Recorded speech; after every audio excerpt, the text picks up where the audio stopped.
Good day everyone. So I am Jessamy Charalba, the first reporter of this topic, the Module 6, Lesson 4, Ethics and Society. So these are the learning outcomes. So first, recognize issues related to information accuracy, rights, and conduct. Second, discuss issues surrounding information privacy. Third, apply the different security best practices. Fourth, discuss ways to prevent disorders and injuries due to computer use.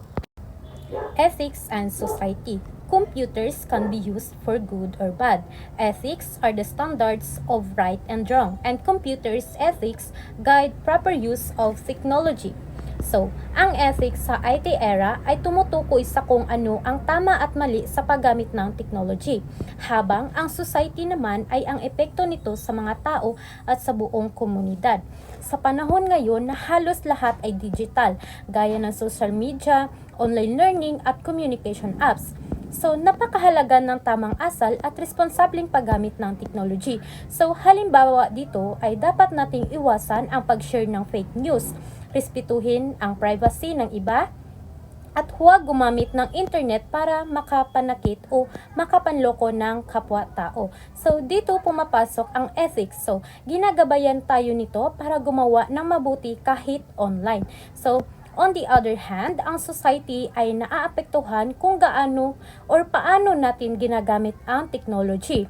Kapag responsable ang mga tao, nagiging maayos at safe ang online environment.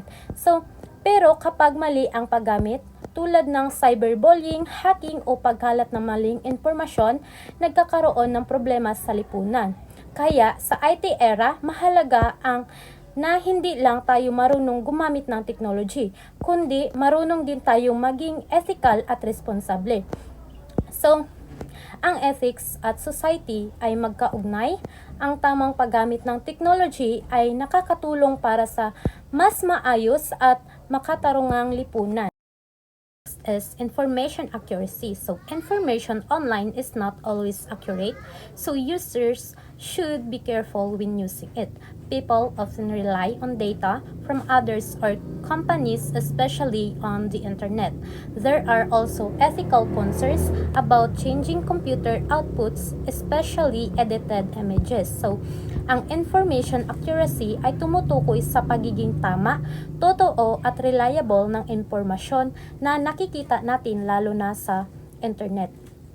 Sa panahon ngayon, sobrang dali ng maghanap ng impormasyon online, pero hindi lahat ng nababasa o napapanood ay siguradong tama. Maraming sources na pwedeng pagmulan ng data tulad ng social media, blogs o websites, pero hindi lahat nito ay credible. So, kaya mahalaga na maging mapanuri ang users at i-check kung ang impormasyon ay galing sa trusted at verified sources bago ito paniwalaan o gamitin. Isa pang issue ay ang misinformation at disinformation, kung saan may mga maling impormasyon na kumakalat online, minsan hindi sinasadya. Minsan naman ay sinadyang ikalat para maninlang. Halimbawa ay may mga edited images o videos na binabago para magmukhang totoo kahit hindi naman. So, dito pumapasok ang ethical concern dahil ang pagbabago ng computer outputs tulad ng photos o data ay maaaring makapanlinlang sa ibang tao. So, bilang users, responsibilidad natin na mag-fact check, gumamit ng reliable sources at maging responsable sa pag-share ng impormasyon para maiwasan ang pagkalat ng maling mga balita. Next is intellectual property rights. Intellectual property or IP covers original works like ideas, art, writings, and logos. Creators have rights to their work, including the right to duplicate, publish, and sell it. Copyright protects these works, especially in digital and tangible forms. So, ang intellectual property or IP ay tumutukoy sa mga likha ng isip ng isang tao tulad ng ideas, artworks, writings, music, inventions, at kahit logos o designs. So, it means kapag may ginawa kang original na content, halimbawa drawing, essay, video o software. So, may karapatan ka dito bilang creator. So, hindi ito basta-basta pwedeng kunin, kopyahin o gamitin ng ibang tao nang walang pahintulot mo. So, may tinatawag na copyright na nagpoprotekta sa mga ganitong works, lalo na sa parehong digital, online files, videos, images at tangible forms, so like printed, books, paintings, and etc. Sa ilalim ng copyright, ang creator ang may exclusive rights na mag-duplicate or kopyahin, mag-publish o ilabas sa publiko at magbenta ng kanyang gawa. So halimbawa, kung may gumagawa ng artwork, hindi ito pwedeng i-download at gamitin ng iba para pagkakitaan ng walang permission.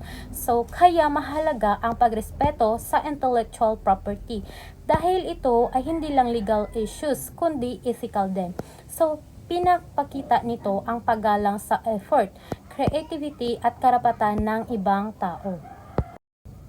So next is codes of conduct. So organizations create IT codes of conduct to guide ethical computer use.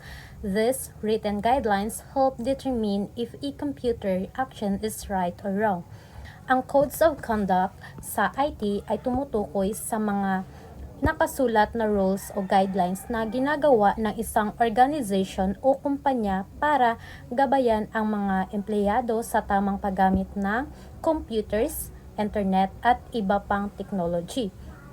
Layunin nito na masigurado na ang lahat ng gumagamit ng IT systems ay kumikilos ng maayos, responsable at ethical. So, ito ang nagsasabi kung ano ang tama at mali sa pagdating sa paggamit ng technology sa loob ng isang organization. So, halimbawa, kasama sa IT Code of Conduct ang pagbabawal sa pag-access ng unauthorized files, hindi pag-share ng confidential information at hindi paggamit ng computer para manakit o manloko ng iba. Nakakatulong ang mga guidelines na ito para maiwasan ang issues tulad ng data breaches, hacking, at misuse ng company resources. Bukod dito, tinutulungan din ito ang mga empleyado na maintindihan ang kanilang responsibilities at ang consequences kapag nilabag nila ang rules. Kaya mahalaga ang codes of conduct dahil nagsisilbi itong gabay para mapanatili ang tiwala, seguridad at professionalism sa digital environment. Next is Information Technology Code of Conduct. So, ang Information Technology Code of Conduct ay isang set ng rules na sinusunod ng mga users o employees para masigurado ang tamang, responsable at ethical na paggamit ng computers at technology. So, ang mga patakarang ito ay nagsisilbing gabay kung paano dapat kumilos ang isang tao sa digital world, lalo na sa workplace. Hindi lang ito tungkol sa pagsunod ng batas, kundi pati na rin sa pagrespeto sa kapwa at sa kanilang karapatan. So, first is computers may not be used to harm other people. So, ibig sabihin nito na hindi dapat gamitin ang computer para manakit ng iba. Kasama dito ang cyberbullying, paninira o pagpapakalat ng fake news. Next is employees may not interfere with others' computer work. So, bawal makialam o mang-abala sa trabaho ng iba tulad ng pag-delete ng files o pag-hack ng kanilang ginagawa. Third is employees may not meddle in others' computer files. So, hindi dapat pakialaman ang files ng iba nang walang pahintulot dahil ito ay paglabag sa privacy. Fourth is computers may not be used to steal. So, hindi dapat gamitin ang computer para magnakaw tulad ng identify theft, hacking o online scams. Fifth is computers may not be used to bear false witness. So, ibig sabihin bawal magpakalat ng kasinungalingan o maling impormasyon online sa maaaring makasira sa ibang tao. 6. Employees may not copy or use software illegally. So, hindi dapat gumagamit o mag-install ng pirated software dahil ito ay illegal at unfair sa creators. So, 7. Employees may not use others' computer resources without authorizations. So, bawal gamitin ang account or internet o system ng iba nang walang pahintulot. So 8, employees may not use others' intellectual property as their own. So, hindi dapat angkinin ang gawa ng iba. Halimbawa is plagiarism sa reports o paggamit ng artwork ng walang credit. 9. Employees shall consider the social impact of programs and systems they design. So, dapat isipin ng developers kung paano makaaapekto sa society ang ginagawa nilang system, kung ano makakatulong ba ito o makakasama. So 10 is employees should always use computers with respect and consideration. So sa lahat ng oras, dapat gamitin ang computer ng may respeto, pagiging responsable at malasakit sa kapwa. So ang IT Code of Conduct ay mahalaga para mapanatili ang kaayusan, seguridad at respeto sa digital environment. So pinapaalala nito sa atin na ang paggamit ng technology ay may kasamang responsibilidad at ang dapat aksyon na natin online ay may epekto sa ibang tao. Next is information privacy. Privacy is the right to control how personal or company information is collected and used. Large online databases store much of this confidential data. Access should be limited to authorized users only. So, ang information privacy ay tumutukoy sa karapatan ng isang tao o organisasyon na kontrolin kung paano kinokolekta, ginagamit at sinishare ang kanilang personal o sensitibong impormasyon. Sa panahon ngayon na puro digital na ang systems, maraming data tulad ng pangalan, address, passwords, bank details at kahit school records ay nakastore na sa mga online databases. So dahil dito, napakahalaga na maprotektahan ang impormasyong ito laban sa misuse o unauthorized access. Sa IT era, ang mga malalaking kumpanya at institutions ay gumagamit ng large online databases para mag-store ng confidential data. Halimbawa, ang social media platforms, online banking apps, at school systems ay lahat may database kung saan nakasave ang user information. Kahit convenient ito, may risk din na ma-hack o ma-leak ang data kung hindi secure ang system. So, kaya dapat may proper security measures tulad ng encryption, passwords at firewalls para mapanatiling safe ang impormasyon. So, importante rin na ang access sa data ay limitado lamang sa authorized users. So, ibig sabihin, tanging mga taong may permission lang o tulad ng admin o owner ang pwedeng makakita o gumamit ng impormasyon.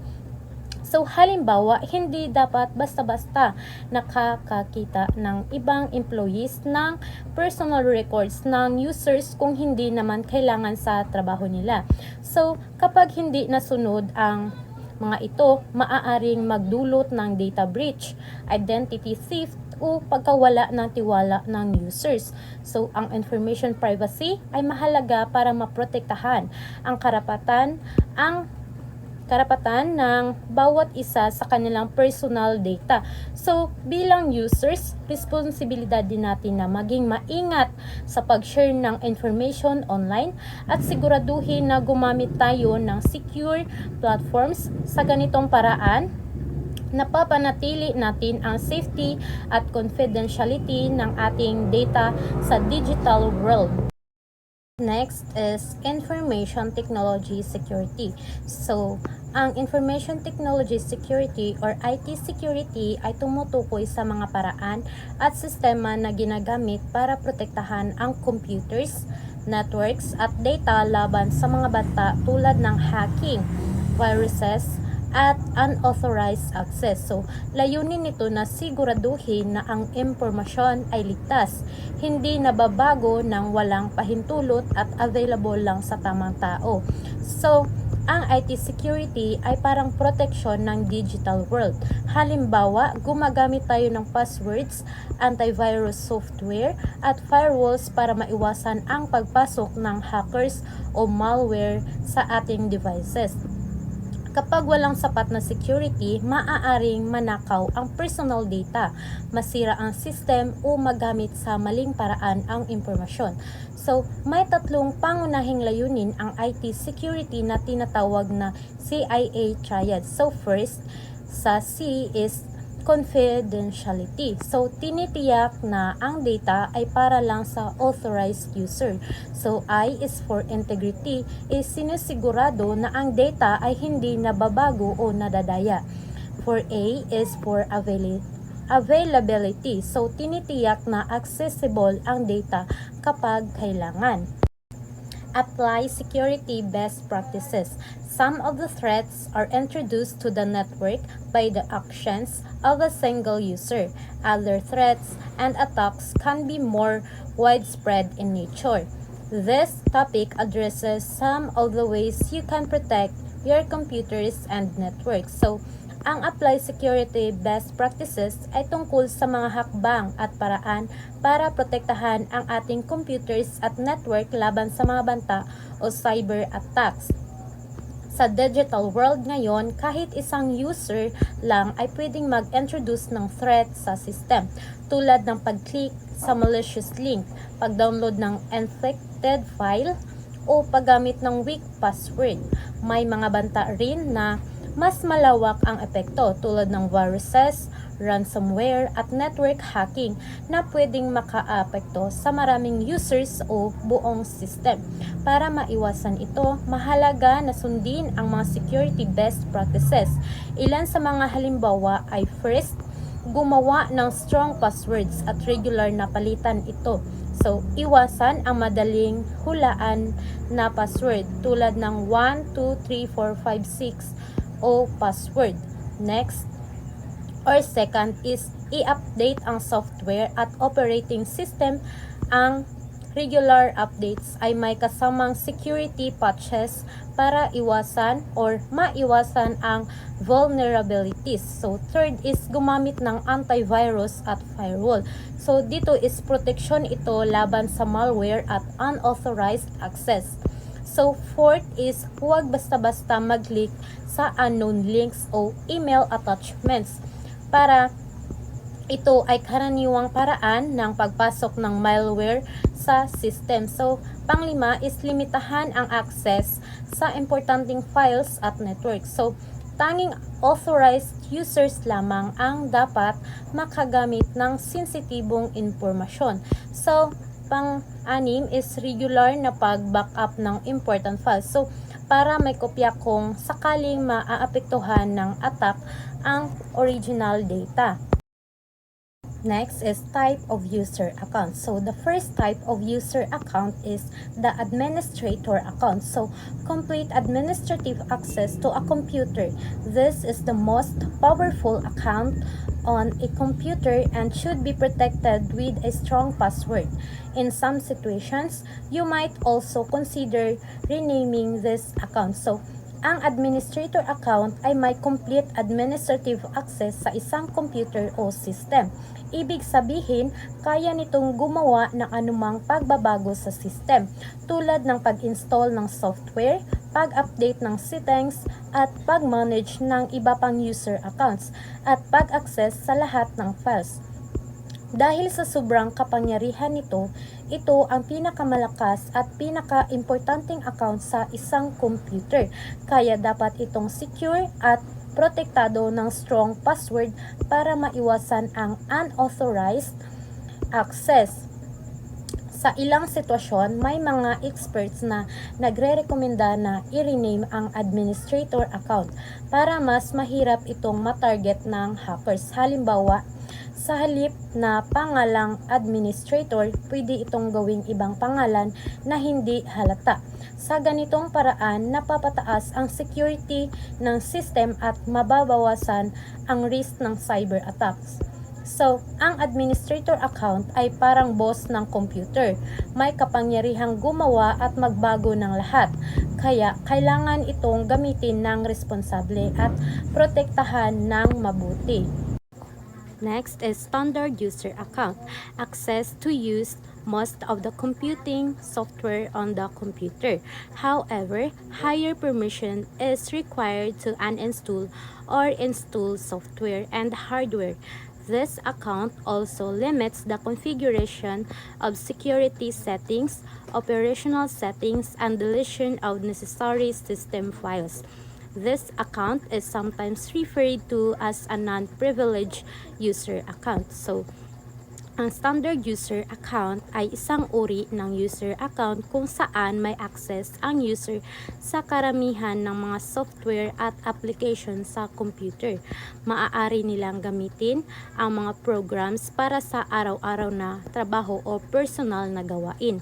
Pero may limitasyon sa authority pagdating sa mas critical na actions tulad ng pag-install o pag-uninstall ng software o hardware. Bukod dito, ang standard user account ay nililimitahan din ang kakayahan sa pag-configure ng security settings, operational settings at pag-delete ng important system files. So, ibig sabihin, hindi pwedeng basta-basta baguhin o tanggalin ang mga files na mahalaga sa systems para maiwasan ang pagkasira o malfunction ng computer.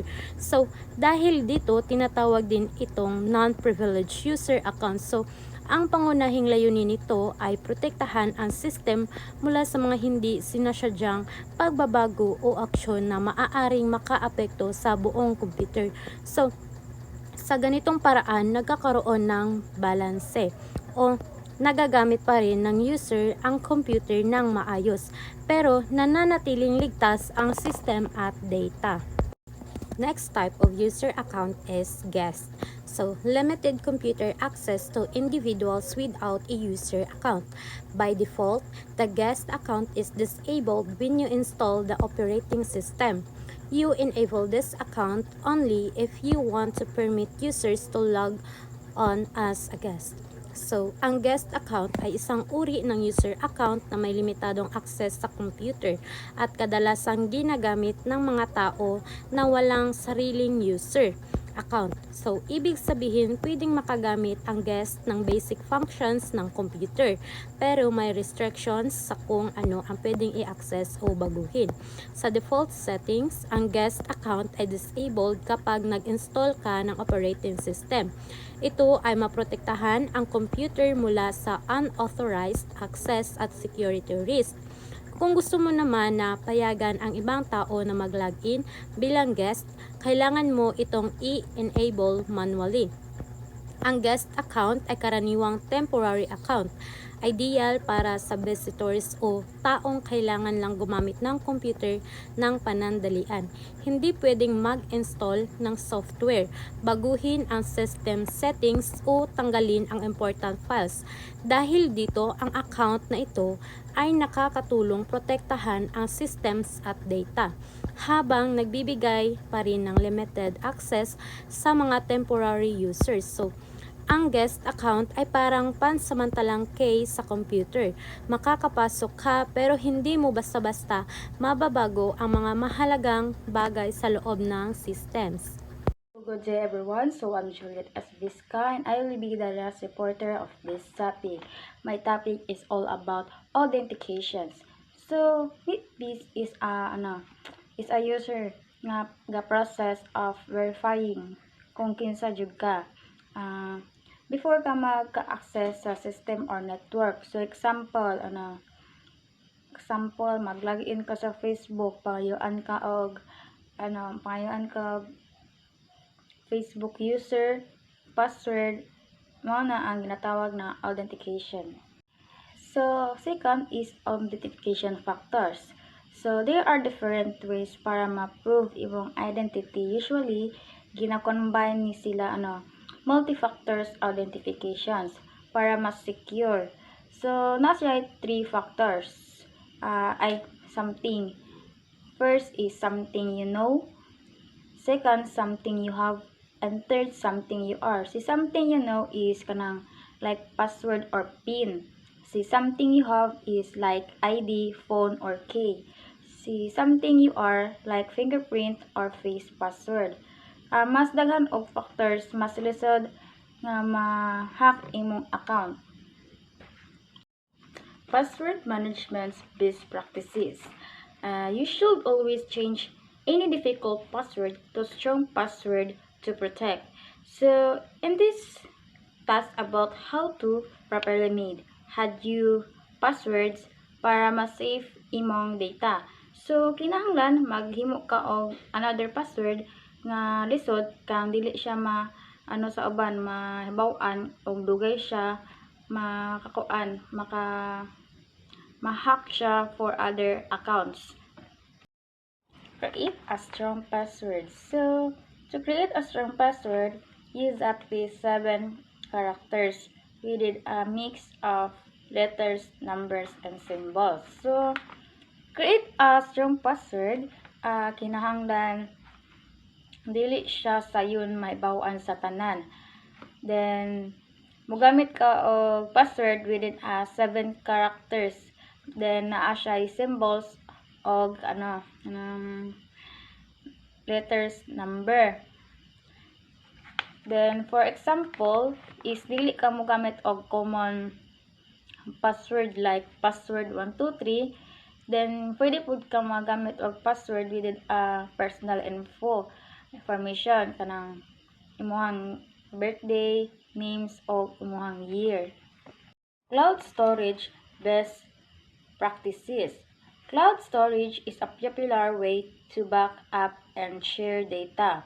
So, cloud storage means online storage kung asa nimo ibutang imong files like pictures and mga documents. For example, ani is kanang Google Drive, OneDrive, iCloud, and Dropbox. Health concerns of computers use.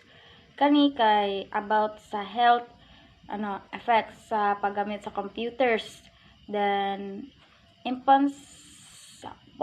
ergonomics. Ergonomics studies a workspace efficiency related to health, safety, and productivity. Kini is about sa sakto nga setup sa imong workspace para ma-comfortable ka. So, ergonomics means is arranging your chair, table, and computers. So, in a way nga, dili makadaot sa imong lawas.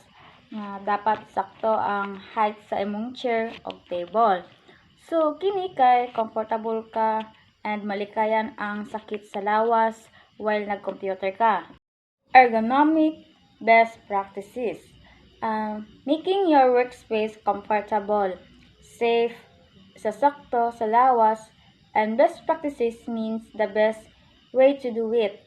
So, kay mao ni ang pinakamaayong pamaagi sa pag arrange sa imong workspace. Keyboard and mouse. So, keyboard is mouse should be comfortably placed that adjustable to reduce strain. So, this is a task about properly place your keyboard and mouse. Then para natural lang ang position sa imong kamot, dapat lang ang keyboard o mouse is nasa sakto nga position nga dili maglisod. Office furniture.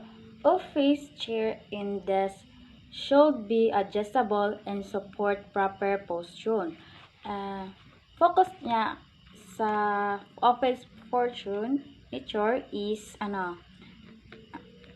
gadya siya og supportive sa portion sa imong chair og table, dapat ma-adjusting and comfortable.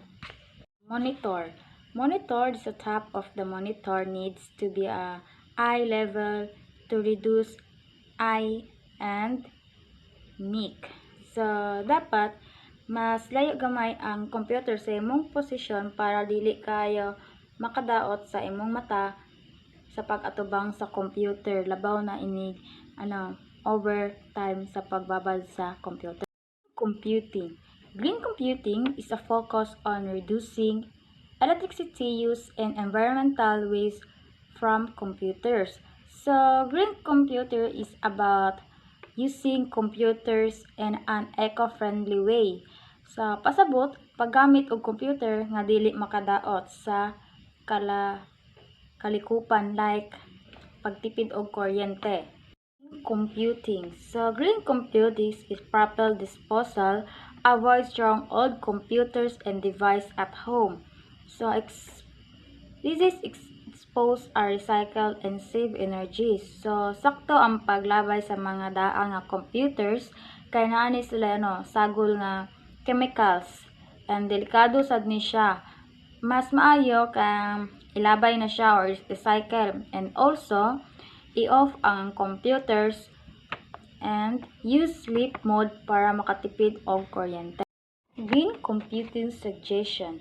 So use computers and devices that comply with energy star program, recycled paper. So this is a gives tips gamiton ang energy savings and device. So that I mean i-off lang ang computers kung dili gamiton. And thank you everyone. And that's all of our report. Thank you and have a good day, everyone.